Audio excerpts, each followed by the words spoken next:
Buenos días, bienvenidas, bienvenidos a las Jornadas Europeas de Arqueología. Un día que estamos aprovechando para homenajear a una profesión que es mucho más que desenterrar restos de cerámica, estatuas o los cimientos de antiguos edificios. La arqueología es una ciencia que nos explica cómo fuimos para que podamos entender cómo somos. Y por eso hoy queremos darle este homenaje a los profesionales que conservan, que estudian y que ponen en valor el riquísimo patrimonio que tiene la provincia de Sevilla. Por eso os ofrecemos que os vengáis con nosotros de excursión. Una invitación que no os la hago yo solo, también la va a hacer la encargada de conservar todo este patrimonio que tiene la provincia de Sevilla, la delegada en nuestra provincia de la Consejería de Cultura y Patrimonio Histórico de la Junta de Andalucía.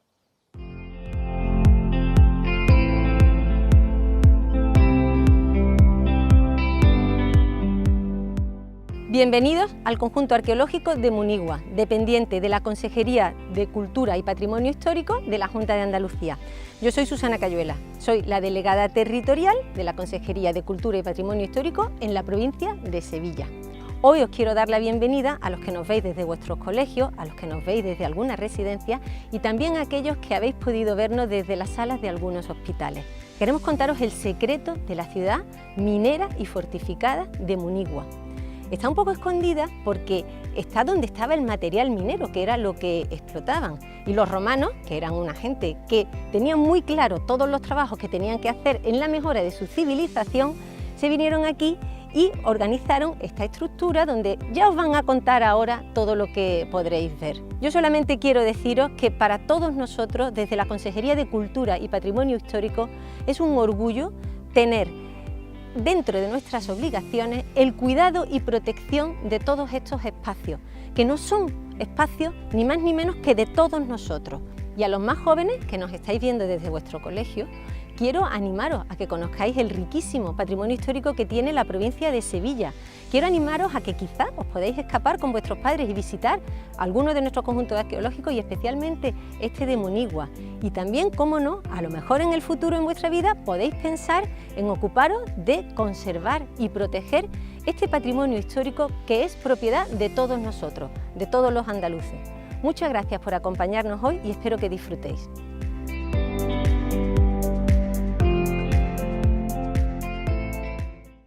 Es importante que la arqueología es una ciencia. Por supuesto, es una ciencia que lo que busca es adquirir conocimiento histórico, ir rellenando las lagunas de la historia. Yo no sé cuál es el grupo más grande al que le has hecho hasta ahora una visita guiada a Munigua. Bueno, pues no te podría decir, pero vamos, un grupo de 20 personas o así. Bueno, pues entonces se va a quedar muy corto con la cantidad de personas que nos van a acompañar hoy. Qué bien. En esta excursión. Porque te voy a contar toda la cantidad de colegios, de institutos y de centros de participación activa de mayores que van a venirse hasta Villanueva del Río y Minas, hasta Munigua, para descubrir los encantos que tiene. Fantástico. Venga, vamos a pasar lista rápidamente, porque estáis con nosotros el Colegio Altasierra de Espartinas, Nuestra Señora de las Mercedes de Lora del Río, Colegio Manuel Romero Arregui de Mairena del Alcor, Centro de Participación Activa de Mayores de la Puebla del Río, también el de Paradas, el de Dos Hermanas, el de Alcalá de Guadaira, el Instituto Torreblanca, Centro de Día Ocupacional ASAS de Dos Hermanas, el Centro Su Alteza Infanta Leonor de Tomares, Instituto Virgen del Castillo de Lebrija, Instituto Bellavista de Sevilla Capital, Colegio Santa Isabel de Marchena, Instituto Zaframagón de Olvera de Cádiz, la Fundación Indace, la Miniera de Dos Hermanas, la Residencia de Mayores Andrómeda, el Colegio El Palmarillo de Dos Hermanas, el Instituto de la Campana, el Centro de Participación Activa de Osuna, Vitalia Alcosa, el Colegio Nuestra Señora del Rosario de Villanueva del Río, nuestros anfitriones de hoy. También los centros de participación activa de San Lucas la Mayor, de San Juan de Alnalfarache, de Peñaflor, de Casariche, el Colegio Montaigne de Sevilla, el Centro de Participación de Ciudad Jardín de Sevilla, Colegio Tarteso de San Juan de Alnalfarache, Centros de Participación de Utrera, de Triana, de La Rinconada, Centro de Mayores Hábitat Geriátrico de Sevilla, Instituto Sierra de Líjar de Olvera, Colegio Sagrado Corazón de Utrera, Colegio La Loma de Dos Hermanas, Colegio Juan de Mesa de Tocina, el Miguel de Cervantes de Alcolea del Río, el Instituto Antonio de Ulloa, el Colegio Santa Ángela de Osuna, el Instituto Pino Rueda, el Colegio Josefa Frías de Santiponce y el Centro de Participación Activa de Mayores de Morón de la Frontera. Madre mía, madre mía. Un montón de personas que vais a estar con nosotros y que tenéis dos tareas en esta visita que vamos a hacer, visita virtual a la ciudad de Munigua. La primera es pasároslo muy bien, disfrutar de esta experiencia que vamos a vivir, aunque sea de manera virtual. Y la segunda, yo estoy convencido de que en el recorrido que vamos a hacer por los distintos edificios que compusieron esta ciudad que hace 2000 años estaba en pleno apogeo, en pleno esplendor, estoy seguro de que os van a surgir muchísimas dudas, muchísimas curiosidades de cómo era la vida en una ciudad romana. Pues todas esas preguntas se las tenéis que transmitir a vuestros profesores, a vuestros monitores, porque ellos tienen un grupo de WhatsApp a través del cual nos van a mandar todas vuestras inquietudes, vuestras dudas, para que Camino, dentro de un ratito, las pueda resolver. Así que cogen la mochila con la botellita de agua, con el bocata, con todo lo necesario para irse de excursión, porque vamos a descubrir cómo es el yacimiento arqueológico de Munigua.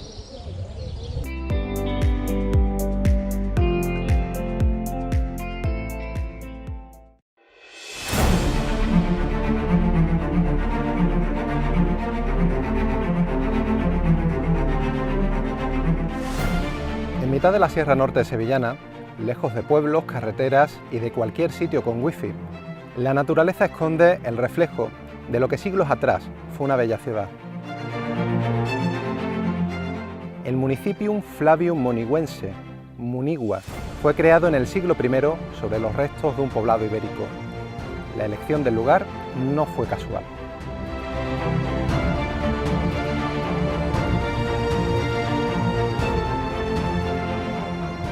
Camino, la verdad es que el paisaje es precioso, pero esto está a 5 minutos del fin del mundo. Sí, es verdad. ¿Por qué eligieron los romanos este sitio concreto para construir Munigua? Pues mira, porque nos encontramos en uno de los yacimientos geológicos y mineros más importantes del mundo. Mineros. Los romanos, además de ser luchadores, de ser agricultores, de la cultura, también eran mineros. Claro, eran mineros. De hecho, una de las razones por las que tienen tanto interés en Hispania es por sus minas de hierro, de cobre, de estaño, de oro. Entonces empiezo a entender un poquito uno de los edificios que hay en este foro, en el centro de la ciudad, que es el templo de Dis Pater. ¿Quién era este dios? Pues mira, Dis Pater, aparte de ser el protector de los mineros, es el nombre que recibe el dios del inframundo. Dis Pater es el hermano de Júpiter y a la vez los dos son hermanos de Ceres. Júpiter y Ceres tienen una hija en común que se llama Proserpina. Proserpina es raptada por su tío, Dis Pater, que se la lleva a los infiernos y allí la convierte en su esposa. Su madre, Ceres, cuando eso ocurre, estalla en un dolor indescriptible y ella, que es la protectora de la agricultura, la protectora de la tierra, deja estéril a la tierra. Evidentemente eso Júpiter tiene que intervenir e interviene exigiéndole a Dis Pater que libere a Proserpina, pero solamente podrá liberarla una vez cada año, y esa vez que se libera y sube con su madre al Olimpo será durante el momento en el que crecen los primeros tallos verdes. O sea, espérate, porque es que yo creía que me estabas contando una novela de estas turcas y en realidad me estás contando la historia del ciclo de las 4 estaciones. Efectivamente, porque Proserpina vuelve con su esposo tras la siembra. Efectivamente.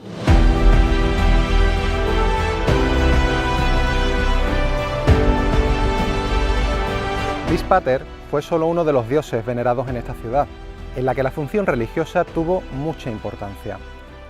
Hasta aquí venían los mineros de la comarca para venerar a su protector, pero no eran las únicas oraciones que se escuchaban en Munigua. Ceres, diosa de la agricultura, Fortuna, la de la suerte, o el héroe mitológico Hércules también recibían culto en la ciudad. Los romanos tenían un dios prácticamente para cualquier cosa, y cualquier fenómeno natural, cualquier cosa que le pasara en sus vidas, tenía siempre una explicación religiosa. Por eso las ciudades romanas estaban llenas de templos y santuarios como el que tengo detrás, un templo dedicado al dios Mercurio. Y os estaréis preguntando, ¿para qué servía Mercurio? ¿Qué es lo que se le pedía a él? Pues esa es una buena pregunta para que os la apuntéis y se la hagáis a Camino dentro de un ratito. La religión romana era una esponja, absorbía las creencias de los pueblos que iba conquistando y las incorporaba, las transformaba o las fundía con otros dioses ya conocidos. Por eso, los sevillanos de hace 2000 años podían mezclar sin problemas cultos de origen griego o egipcio con los de sus propios abuelos. Los edificios religiosos eran de los más ricos de una ciudad, así que no es ninguna sorpresa que el emblema de este yacimiento sea precisamente un templo. Bueno, camino hemos llegado hasta el cielo de Munigua, hasta este santuario de terrazas que es la parte más alta del yacimiento. Sí. ¿Por qué se considera que es la joya del yacimiento de Munigua? Bueno, primero porque se inscribe en un territorio al que mira y que le está mirando. Y por lo tanto esa es su función, ser visto y que le vean.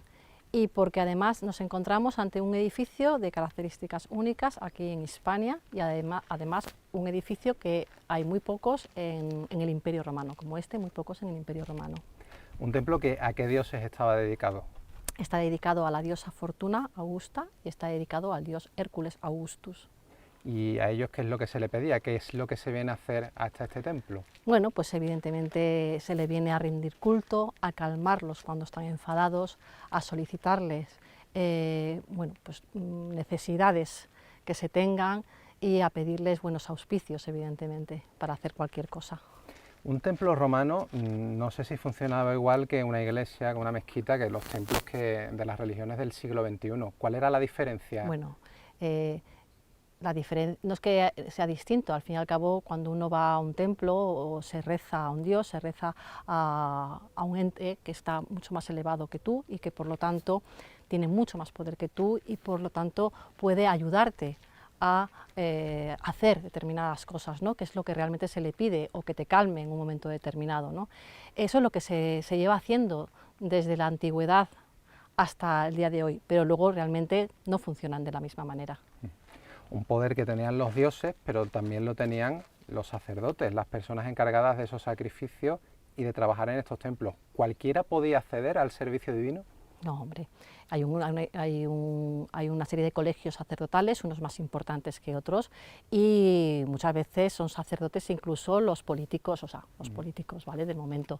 Evidentemente desde el propio emperador, que puede ser un Pontifex Maximus, a otro tipo de políticos que también van a hacerse cargo de llevar a cabo los ritos que sean necesarios en los templos en los que están cerca de donde ellos viven, por supuesto que sí.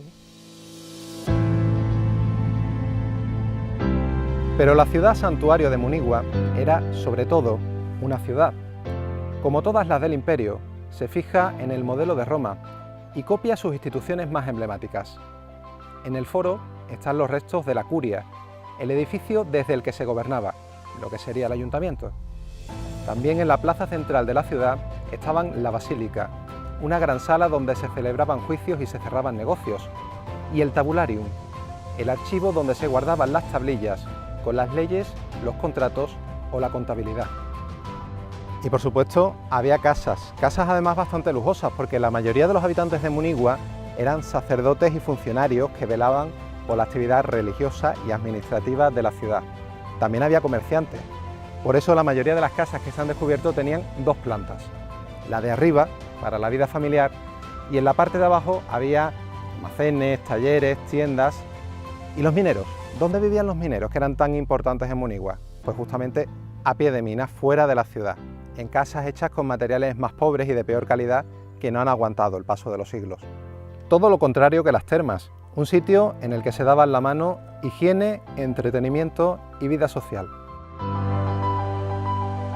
Como la mayoría de los edificios que se conservan en Munigua, fueron construidas en el siglo I, la época de mayor esplendor de la ciudad. Y ese esplendor del siglo I tiene mucho que ver con un título que se le concede a Munigua, que es el de municipio. ¿Qué significaba? ¿Qué privilegios otorgaba? Bueno, fundamentalmente en el que te conviertes en ciudadano romano. ¿Con todos los pergiles? Efectivamente, con todos tus derechos, sí, evidentemente. Entonces, en ese periodo en el que ya estamos hablando del municipio de Munigua, se construyen edificios tan simbólicos como estas termas que están también conservadas. Efectivamente, a partir del siglo I después de Cristo se empiezan a construir la mayor parte de los edificios que hemos estado viendo durante todo el recorrido, entre ellos estos, las termas. Sí. Unas termas que ¿cómo funcionaban? Porque sabemos que aquí venían a divertirse, pero ¿cómo funcionaban? Bueno, ahora no son tan diferentes a lo que ahora llamamos spas. Es un sitio donde hay un circuito de agua caliente y un circuito de agua fría, donde te puedes relajar y donde te pueden dar un masaje, etc. Eso es lo fundamental. A partir de ahí podemos tener muchísimos cambios. Y las más espléndidas pueden tener bibliotecas, estadios, piscinas. En fin, pueden ser magníficas. Un centro de ocio de lo más completo. Efectivamente, son realmente centros de ocio y también, evidentemente, de higiene. Lo que no sé es para qué servían estos arquitos que vemos aquí detrás tuyas. Ah. No sé, no se me ocurre que son canales para el agua. No, que va, mira, venimos de la zona de los hornos. Desde el horno se caldeaba las zonas calientes de las termas, el caldarium, donde está el agua caliente, y la sauna, se caldeaban porque el fuego, el calor que hacía ese horno pasaba por debajo del suelo, de los suelos de esas habitaciones. Suelo radiante, que diríamos. Un suelo radiante, sí. O sea, que casi todo lo que tenemos se lo inventaron los romanos. Nosotros no hemos hecho más que adaptarlo. Los romanos, bueno, son los que ponen las bases de la arquitectura actual, sí. Y de la civilización, que llega un momento en el que deja paso a otras. En el caso de Munigua, ¿por qué decae? ¿Qué es lo que causa que deje de estar en apogeo? Realmente, posiblemente, la causa final, la que hace que Munigua caiga ya por completo, es un terremoto hacia el siglo III después de Cristo. Un terremoto causado por nuestro amigo Dispater. Evidentemente, algo habían hecho los muniguenses, se habían enfadado y les provocó un terremoto que hace que la ciudad colapse en gran parte. Pero también te digo que se intenta recuperar. De hecho, se ha detectado en algunos espacios de Munigua vida hasta el siglo VIII después de Cristo. En su traslado hacia lugares más prósperos, los munigüenses dejaron atrás una ciudad llena de peculiaridades hasta la hora de despedir a sus muertos. La necrópolis, el cementerio, tiene buena parte de sus enterramientos dentro de la muralla, algo que estaba prohibido por las leyes romanas. ¿Por qué se la saltaron? Esa es otra buena pregunta que podéis hacerle a Camino, porque ha llegado el momento de contestar a todas vuestras dudas.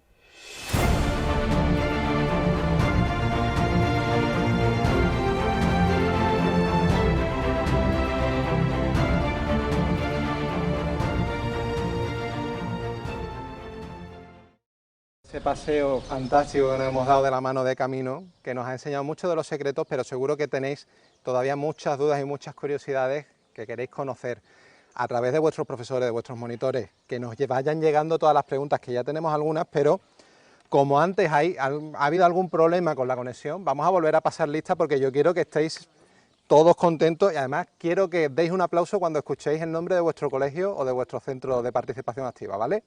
Vamos a volver a saludaros a todos. Instituto Sierra de Líjar de Olvera, Colegio Sagrado Corazón de Utrera, Colegio La Loma de Dos Hermanas, Colegio Juan de Mesa de Tocina, Miguel de Cervantes de Alcolea del Río, Instituto Antonio de Ulloa, Colegio Santa Ángela de Osuna, Instituto Pino Rueda, Colegio Josefa Frías de Santiponce, Centro de Participación Activa de Morón de la Frontera, Colegio Juan Ramón Jiménez de Sevilla, Colegio Altasierra de Espartinas, Nuestra Señora de las Mercedes de Lora del Río, Manuel Romero Arregui de Mairena del Alcor, Centro de Participación Activa de la Puebla del Río, también el de Paradas, el de Dos Hermanas, el de Alcalá de Guadaira, el Instituto Torreblanca de Sevilla, el Centro Ocupacional Asas de Dos Hermanas, el Infanta Leonor de Tomares, Instituto Virgen del Castillo de Lebrija, Instituto Bellavista de Sevilla, Colegio Santa Isabel de Marchena, Instituto Zaframagón de Olvera, Fundación Indace, La Miniera, Dos Hermanas, Residencia de Mayores Andrómeda, Colegio El Palmarillo de Dos Hermanas, Instituto de la Campana, Centro de Participación Activa de Mayores de Osuna, Vitalia Alcosa, Colegio Nuestra Señora del Rosario de Villanueva del Río, Centro de Participación Activa de Sanlúcar la Mayor, también el de San Juan de Alnalfarache, el de Ciudad Jardín de Sevilla Capital, el Colegio Montaigne de Sevilla, el Colegio Tartesos de San Juan de Alnalfarache, Centro de Participación Activa de Casariche, el de Peñaflor, el de Utrera, el de Triana, el Centro de Mayores Hábitat Geriátrico y el Centro de Participación Pablo Picasso de La Rinconada. Bienvenidos otra vez a todos y muchas gracias por acompañarnos y por mandarnos un montón de preguntas que ya nos van llegando a través de ese grupo de WhatsApp. Y la primera, Camino, nos la hacen desde el Colegio Juan Ramón Jiménez, y también nos lo hacen Antonio y Carlete, porque estamos hablando de Munigua todo el tiempo, pero también se conoce a este yacimiento por otro nombre, el de Mulva. ¿Por qué se le llama así? ¿Por qué estos dos nombres? No, es una derivación del nombre. Se llamaba Munigua y termina llamándose Mulva. Lo que nos falta es el paso intermedio, el paso lingüístico intermedio para llegar de uno a otro. Pero vamos, simplemente es el mismo nombre en 2000 años evolucionado. ¿No? Sí. Mira, Max del Colegio Altasierra, que ha estado muy pendiente a esa pregunta que ponía un poquito de cebo, nos quiere preguntar para qué iban al dios Mercurio, que hemos visto allí su santuario. ¿Qué es lo que se le pedía a Mercurio? ¿Para qué servía? Bueno, Mercurio es el protector del comercio. Mercurio, cada uno de los dioses tiene su propia personificación y es protector de, bueno, pues de lo que sea, ¿no? Y Mercurio en este caso es protector del comercio, y evidentemente Munigua, por ser una ciudad minera, es una ciudad donde se establecen muchas relaciones comerciales, y esas relaciones comerciales tienen que estar protegidas. ¿Qué mejor protección que la del dios Mercurio? Mira, desde Utrera nos hacen una pregunta que es básica y que además teníamos que dar ese dato, y es si se puede visitar Munigua y cuándo se puede ir, qué horarios de visita, qué días de visita tiene. Creo que se puede ir de miércoles a domingo, ¿no? Se puede ir de miércoles a domingo de 10 a 2 de la tarde, pero Munigua tiene varios secretos y que son importantes conocerlos antes de llegar. Y es que para pasar a Munigua hay que abrir una verja que es de una propiedad privada, y esa propiedad privada se dedica a la explotación ganadera. Nosotros tenemos autorización para pasar por el camino, que lleva desde, digamos, un paso, que es el Cordel del Pedregoso, hasta el yacimiento de Munigua, que son las dos zonas públicas, pero entre medias pasamos por una zona privada que tenemos que respetar, no salirnos del camino, porque además alrededor hay vacas y alrededor puede haber incluso piaras de cerdo ibérico, que no podemos molestar en absoluto, no tenemos que fotografiar y no tenemos que acercarnos a ellos. Si vamos por ese camino, tranquilamente no tendremos ningún problema. Tenemos que ir además, si vamos en verano, tenemos que llevar mucha agua, tenemos que llevar sombrero, siempre en verano y en invierno tenemos que llevar buen calzado, y si llueve mucho hay que preguntar antes si se puede pasar o no se puede pasar. Es que la primera aventura de ir a Munigua es el propio camino para Efectivamente. llegar hasta el yacimiento, que además por ese camino, una de las curvas que hace ya ves en las alturas de ese santuario de terrazas, es una auténtica maravilla. Sí, ya el paisaje de Munigua ya es suficientemente bello para acercarse a Munigua. Si además tienes también la guinda del pastel, que es Munigua, evidentemente puede ser una excursión muy bonita, pero hay que ir muy bien preparado, hay que entender muy bien cómo se va, no podemos ir por otro camino, solamente podemos ir por este camino, no podemos molestar ni a las personas que trabajan en estos sitios, ni por supuesto a los animales. En fin, tenemos que tener una serie de reglas y tenemos que tener un comportamiento ejemplar para que podamos convivir todos. El yacimiento, el paisaje, la explotación ganadera y nosotros como visitantes. Un lugar dentro de la ciudad donde también había que ser muy educado y respetar a los demás, porque había un contacto bastante cercano, eran las termas. Samuel quiere saber cómo era el proceso de calentar el agua para que se usaba allí en las termas. Bueno, pues en las termas, en todo establecimiento termal, lo mínimo que tiene que haber normalmente son una zona de agua fría y una zona de agua caliente, ¿vale? Y bueno, normalmente también hay unas letrinas. Para calentar la zona de agua caliente, que luego puede tener además una sauna, luego puede tener espacios más templados, etcétera, necesitas hornos.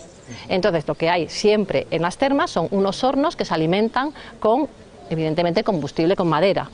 El horno pasa el calor a través de unas glorias, que bueno, realmente son como unas grandes tuberías, ¿no? Pasa a una zona que está bajo los edificios, las salas que son calientes, y ese calor que se acumula en la parte de abajo sostiene, digamos que entre la parte de abajo donde pasa el calor y el suelo donde te apoyas tú, hay una serie de arcos, todo eso se llama hipocaustum, y por ahí pasa el calor y va calentando todas esas zonas que son para el agua caliente o para la sauna.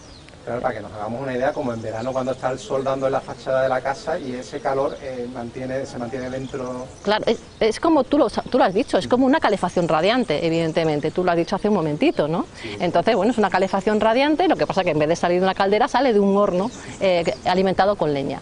Otra de las cosas que hemos comentado también en ese vídeo de la visita virtual es que el cementerio, la necrópolis de Munigua, estaba dentro de las murallas de la ciudad, pero esa es una pregunta que la hemos hecho con un poquito de truco, ¿verdad? Sí, claro, porque las necrópolis nunca pueden estar dentro de las ciudades, nunca. Está prohibido por la norma de uso en este momento. Lo que pasa que la muralla de Munigua es posterior a una de las fases de la necrópolis. Es decir, hay una necrópolis anterior a esa construcción de la muralla y en este momento la muralla es la razón por la que ahora mismo atraviesa la necrópolis, la muralla la necrópolis. Más preguntas. Javier García quiere saber si conocemos cuántos habitantes había en Munigua. No, hombre, conocer cuántos habitantes, conocer en qué momento cuántos habitantes, porque en cada momento hay una serie de habitantes. Podemos pensar, bueno, pues es que realmente la ciudad de Munigua es una ciudad muy pequeñita. De hecho, no se conocen más allá de 12 casas, pero eso no quiere decir que viviese poca gente, porque esto es la ciudad de Munigua, pero todos sus alrededores estaban habitados por la gente que estaba trabajando en las minas. Por lo tanto, el cálculo es muy complicado de hacer. Es muy diferente, por ejemplo, a otras ciudades que están también en la provincia de Sevilla. Nos hablan aquí de Itálica, de si había relación con Itálica a pesar de la distancia. Claro que tiene que haber relación con Itálica, hay relación con todas y cada una de las ciudades romanas que hay en este momento en pie, como son solamente Itálica, sino también, por ejemplo, Carmona, Carmo. Claro, que también está mucho más cerca que Itálica. Que está también mucho más cerca que Itálica en este caso. Pero bueno, hay una relación directa entre Itálica y Munigua también, ¿eh? David quiere saber cuántos años tardaron en hacer la ciudad, porque claro, una ciudad además tan magnífica con esos edificios, ese pedazo de templo, no es algo que se haga de un día para otro. Bueno, ninguna ciudad se hace de un día para otro, pero realmente se construye rápidamente. O sea, está claro que una ciudad siempre está evolucionando. Una ciudad puede, pero sí es verdad que en un momento tiene que partir casi de cero. En este caso, nosotros partimos desde el siglo I después de Cristo, pero ya a mediados del siglo I después de Cristo empieza a construirse la mayor parte de los edificios de Munigua y están en poco tiempo construidos. O sea que realmente el tiempo de construcción realmente es poco. Realmente corto. Sí, es corto. Pues después de construirlo, la ciudad se abandona y llega un momento en el que se redescubre. ¿Cómo Sí. fue esa pregunta nos la hace Francisco? ¿Cuántos años hace que se descubrió el yacimiento y cómo fue ese proceso de volver a encontrar Munigua? Bueno, pues el descubrimiento es de hace muchos años. Realmente el descubrimiento es del siglo XVII, en el que hay una serie de personas que encuentran una serie de inscripciones que dan el nombre a Munigua, donde está la palabra Munigua. En la zona en donde está el castillo de Mulva, porque al principio esa zona es lo que se veía, se pensaba que era un castillo al principio, ¿no? Lo que es el santuario de Terrazas.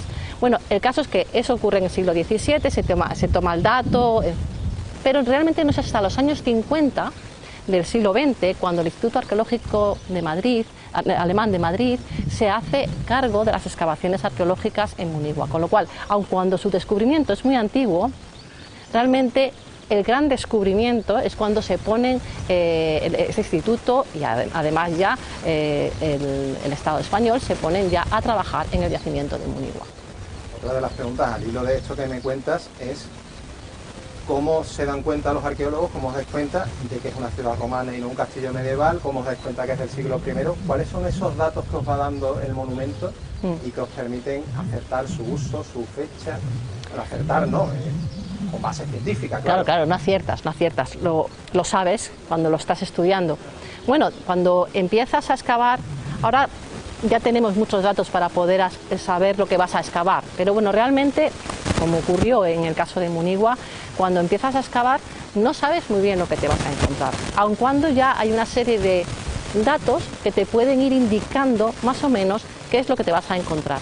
Y esos datos, por ejemplo, son los que te encuentras en superficie. Por eso cuando se va a los yacimientos o cuando estamos en cualquier sitio y vemos material arqueológico, no debemos cogerlo, porque para nosotros, para los arqueólogos, es muy importante saber qué es lo que nos estamos encontrando. Ese material arqueológico nos está diciendo ¿qué es lo que nos vamos a encontrar debajo? Y ya cuando empezamos a excavar, pues vamos descubriendo los edificios, y estos edificios van teniendo unas fases, y en esas fases vamos encontrando una serie de materiales que están asociados a ese edificio y a esas fases, materiales cerámicos, materiales escultóricos, materiales numismáticos, etcétera, que nos van a ir fechando y nos van a ir diciendo cómo ha sido la evolución de esa ciudad, de ese edificio, y lo más importante, la evolución de las personas que vivieron durante el tiempo en el que está transcurriendo lo que estamos nosotros excavando. Además, en el caso de las ruinas de Munigua, hay algunos elementos, alguna pista os dejaron nuestros antepasados, por ejemplo, para descubrir que el templo de Edith-Pater era eso y no cualquier otra cosa. Claro, es que realmente Munigua es un bombón. Es que Munigua es un bombonazo. ¿Por qué? Porque cuando se está descubriendo el foro romano de Munigua y van apareciendo los diferentes edificios que ahora mismo están interpretados como tales, realmente ayudó mucho a hacer entender a los arqueólogos que estaban excavándolos en esos momentos qué es lo que estaban encontrando, qué es lo que se encontraron para decir este espacio tan pequeñito es el santuario de Edith-Pater. Pues se encontraron nada más y nada menos que la inscripción que dice que aquí un señor le donó a Edith-Pater un caballo, y se encontró la plataforma donde estaba apoyado el caballo. Por desgracia, el caballo, que era de bronce, no ha aparecido, porque muy posiblemente fue fundido para hacer con ese metal cualquier otra cosa. Sí. Armaduras y una campana, cualquier cosa. Mira, si volvemos a la aventura, que es el camino hacia Munigua, nos preguntan desde un centro de mayores si el acceso es adecuado para que vayan personas mayores, y qué distancia habría desde una bajada de autobús. Para empezar, acceder con un autobús por los carriles que van hasta el aparcamiento de Munigua es complicado. Bueno, es que el Cordel del Pedroso, que es lo que lleva a lo que es el aparcamiento, que es el apeadero de Arenillas, hasta allí sí pueden llegar autobuses. Lo que pasa que ahora mismo no está en muy buenas condiciones. Habría que primero llamar por teléfono a los sitios, o poner un mensaje electrónico para que podamos responder si puede acceder o no a un autobús, si está en buenas condiciones ese camino para ir a un autobús. Pero a partir de ahí sí es cierto que hay casi 2 kilómetros por un camino hasta llegar a Munigua, con lo cual, dependiendo de la agilidad que tenga cualquier persona, puede llegar mejor o peor. Está claro que las personas que tengan problemas pues para andar, a lo mejor les cuesta mucho trabajo. Yo, de todas maneras, creo que es bueno aconsejar que para ir a Munigua, sobre todo si nos pesa un poco más el cuerpo, debemos aligerarnos lo más posible, y para eso es bueno aligerarlo con el tiempo, siempre ir un día que sea muy fresquito, ¿vale? Y siempre preguntando antes si el autobús puede llegar hasta Arenillas. Luego tendríamos 2 kilómetros de ida y 2 kilómetros de vuelta andando. Más el propio recorrido por el yacimiento, que también esta encuesta también no es fácil. Para llegar hasta el santuario de Terrazas. Más preguntas que nos hacen. ¿Cómo eran las casas en Munigua? Ya hemos dicho que tenían 2 plantas, pero ¿sabemos algo más de cómo eran?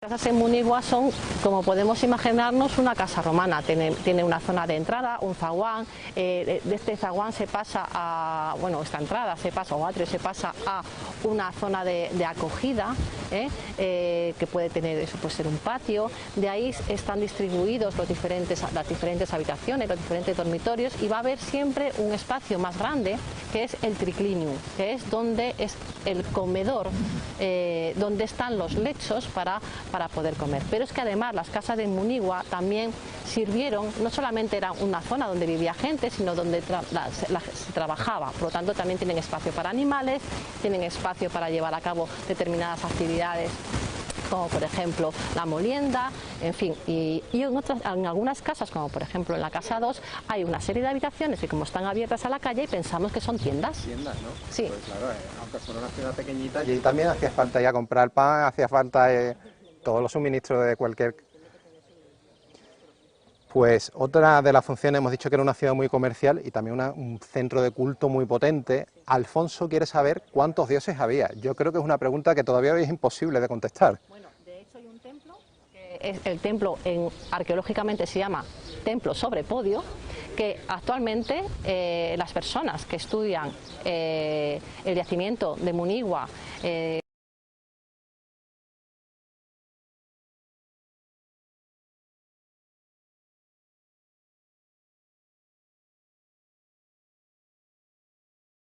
auge a todos los dioses, y los dioses del Olimpo son innumerables. Entonces, por si se nos olvida alguno, Panteón y ya está. Efectivamente, si se nos olvida alguno, está ahí Panteón, pero sí es verdad que los dioses son pues Fortuna, Ceres, Hércules Augusto, tenemos a Dispater, tenemos tal vez a Bonus Eventus, tenemos a Mercurio, en fin, tenemos a muchos dioses en Munigua bien reconocidos. Los que creo que no estaban demasiado reconocidos eran los mineros, que hemos dicho que vivían en unas casas muy pobres, y aquí nos pregunta que si eran tan importantes y eran los que le daban vida y sentido a la ciudad, porque estaban tan poco considerados y vivían en esas casas inferiores. Porque la sociedad como la conocemos hasta ahora mismo, para llegar a como estamos ahora, ha habido que evolucionar mucho. Y hace 2000 años, normalmente, los mineros eran esclavos, ¿vale? Y ser esclavo y minero posiblemente era lo peor que te podía pasar en la vida.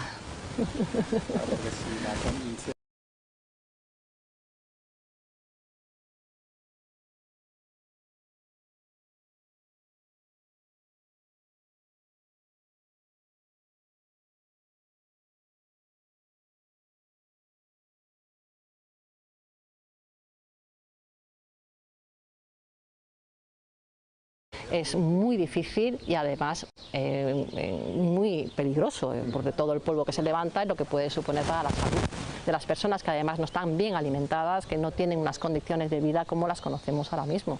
¿Y sabemos qué minerales eran los que se extraían en los alrededores de Munigua? Sí, fundamentalmente hierro y cobre, sí. Preguntas que nos llegan desde los distintos centros, por ejemplo, ¿quién podía enterrarse en la necrópolis? ¿Estos mineros pobres podían acceder a un enterramiento digno? Obligatoriamente, eso no queda más remedio. Lo que sí es cierto es que en las necrópolis hay zonas donde se levantan tumbas, o donde hay tumbas más ricas que otras, y bueno, pues a lo mejor estas personas de familias más ricas quieren que su tumba sea vista, reconocida y admirada.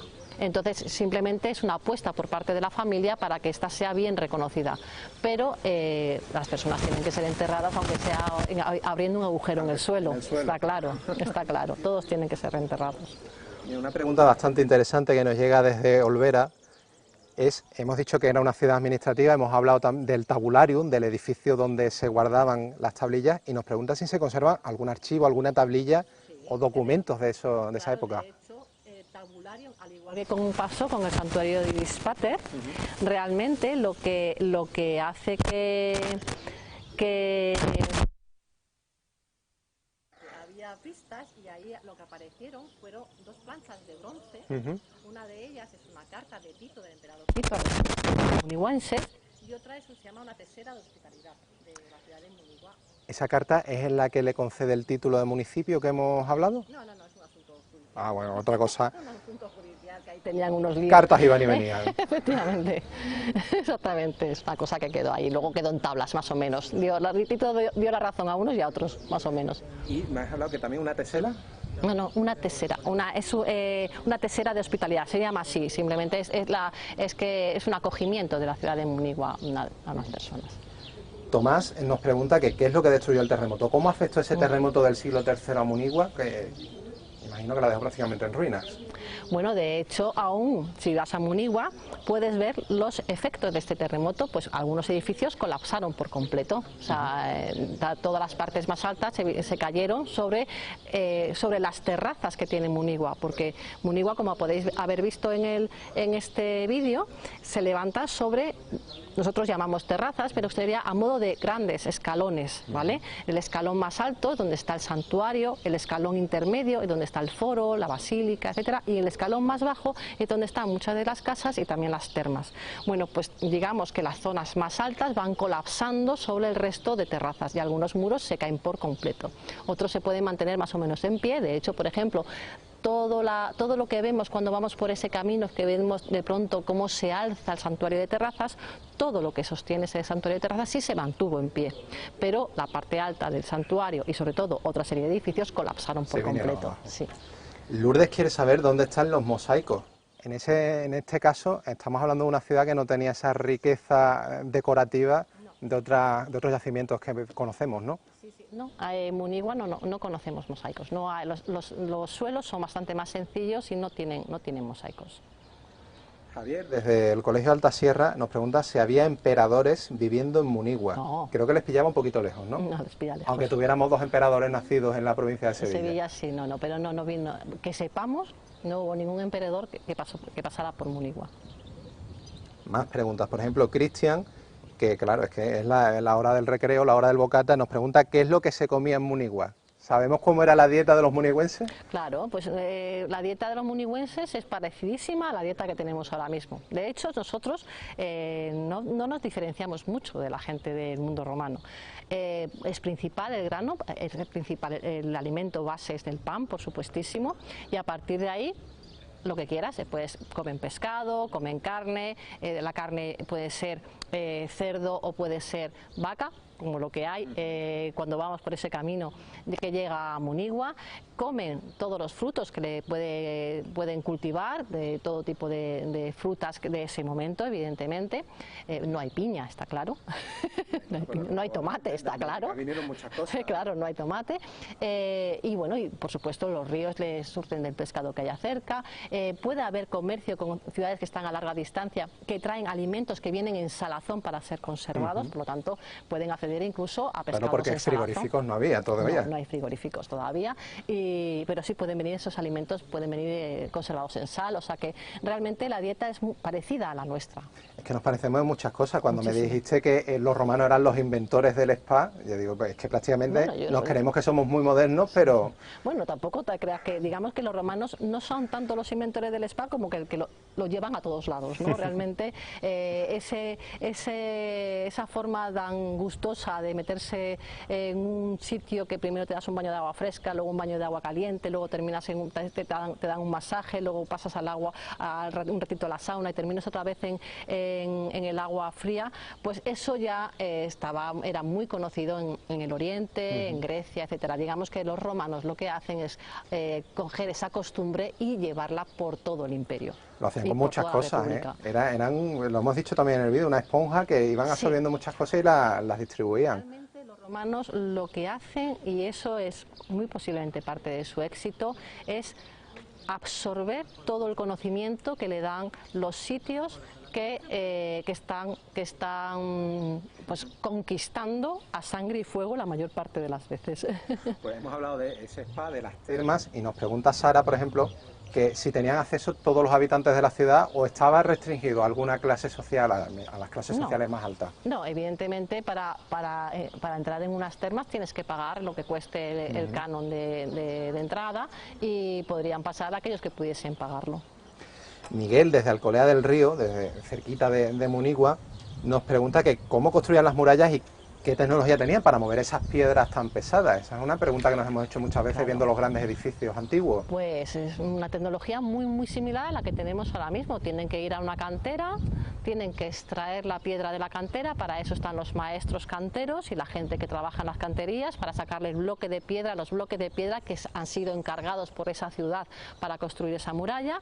Esos bloques de piedra se desplazan desde las canteras hacia el sitio donde tienes que construir esa muralla o cualquier otro edificio. ¿Y cómo se puede hacer? Si no hay camiones, si no hay trenes ni nada, pues se hace como se hacía en aquel momento, en carros tirados por animales, evidentemente. El material llega y a lo mejor llega en gran parte devastado, una parte sí está ya tiene forma, pero a lo mejor terminan de devastarlo, de hacerla, hueco, ¿no? efectivamente, de hacerlo en el sitio, y bueno, pues van levantándolo con una tecnología magnífica que en nada se diferencia de la actual.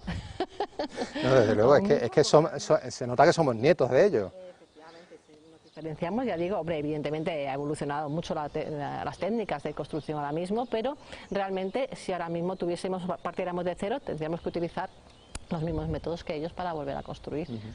Desde la Fundación Indace y también desde Tomares nos preguntan, les ha llamado la atención la muralla, y nos preguntan si es una ciudad que fuera atacada, porque si tenía esa necesidad de defenderse. Todas las ciudades tienen la necesidad de defenderse.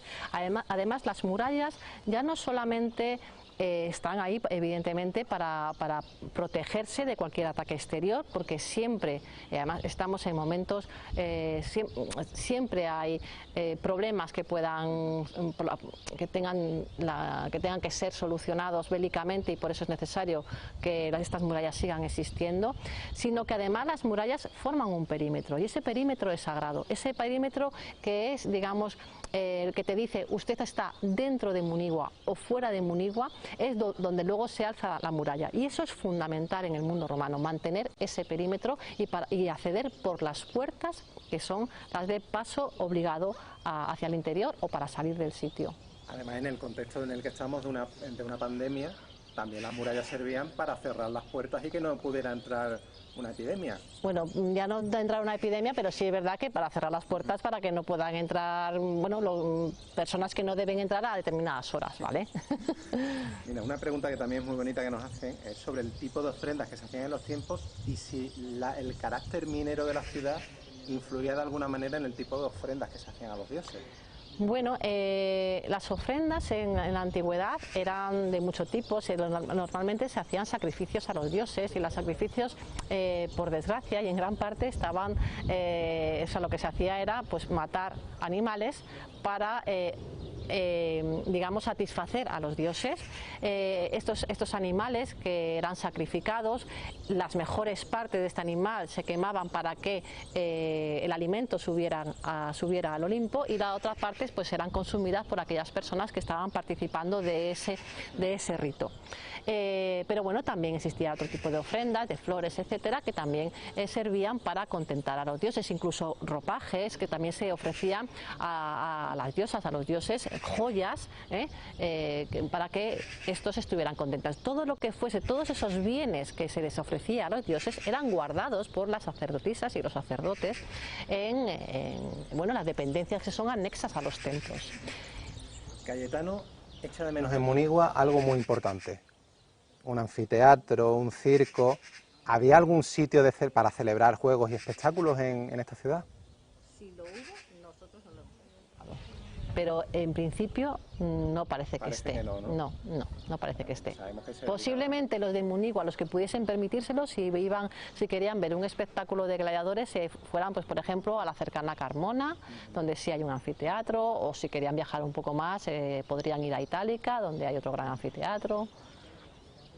Cristian nos pregunta si dormían en camas.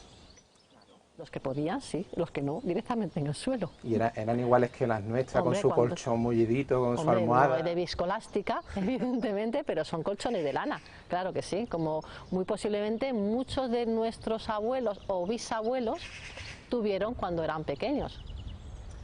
Álvaro, que es ecologista, nos pregunta si hay un dios protector de los animales. Bueno, hay dioses protectores, por supuesto, de la naturaleza. Por ejemplo, una de ellas es Diana, ¿vale? Por ejemplo, dioses que protegen las cosechas, por ejemplo, la diosa Ceres. Sí, por supuesto que hay dioses destinados a la protección de la naturaleza y de los animales, claro que sí.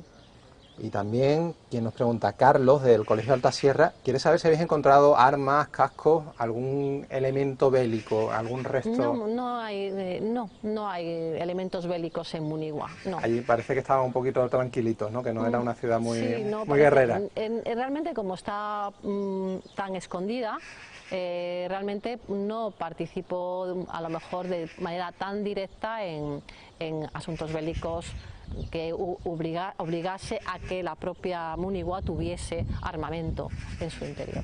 Y esos restos que sí habéis encontrado, hemos hablado por ejemplo de la placa del templo de Dispater, de la Tésera, ¿dónde los podemos ver? ¿Están en el Museo Arqueológico? Claro, en el Museo Arqueológico de Sevilla, por supuesto que sí. Que además ahora se está remodelando para que se pueda ver en todo su esplendor. Más preguntas que nos llegan. ¿Cómo era el abastecimiento de agua de la ciudad? ¿Se ha encontrado algún acueducto? No, hay un manantial, que es el del río Tamooso, que servía que ya daba agua limpia a la ciudad, pero además hay varios pozos romanos que todavía están llenos de agua en la ciudad. Nos preguntan por aquí si se le pagaban a los mineros. Hemos dicho que eran esclavos, así que me imagino que pagar lo que se dice pagar no, ¿verdad? Bastante que tenían vida. Bueno, difícil, evidentemente habría algunos que sí te podían recibir un salario por sus trabajos y evidentemente tienen que estar alimentados y todo eso y evidentemente para eso tienen que tener acceso al menos a un salario, ¿no? Pregunta que nos llega de Jordi, interesado por la política. Quiere saber cómo se elegían a los jefes de la ciudad, a esos que estaban ahí que cerraban los tratos de la basílica o que estaban en el foro pontificando. Pues mira, es un sistema democrático. Realmente solamente pueden votar los hombres y ciudadanos libres. Una vez que están ya todas las personas que pueden votar en el interior del foro romano, que es donde se vota, pues van depositando su voto en una serie de, ponte una serie de urnas y aquellas personas que haya que son los que se eligen, pues son aquellos que son hay mayoría. Los que van a seguir ostentando el poder. Efectivamente. Camino, te tengo que dar muchísimas gracias por lo bien que nos has contado y que nos has desentrañado todos los secretos. Se nos han quedado un montón de preguntas en el tintero, pero ya no tenemos tiempo para más. Bueno. Habrá que volver. Habrá que volver a Munigua, claro que sí. Y sobre todo tenéis que visitarla, tenéis que venir a ver esta maravilla que está en la provincia de Sevilla, en Villanueva del Río y Minas. Ya sabéis, de miércoles a domingo por las mañanas, llamad antes para estar seguros de que el camino está en condiciones y de que podéis encontrar y descubrir todos esos secretos fantásticos que tiene una ciudad con 2000 años de historia. Muchas gracias por habernos acompañado y os esperamos en próximas excursiones.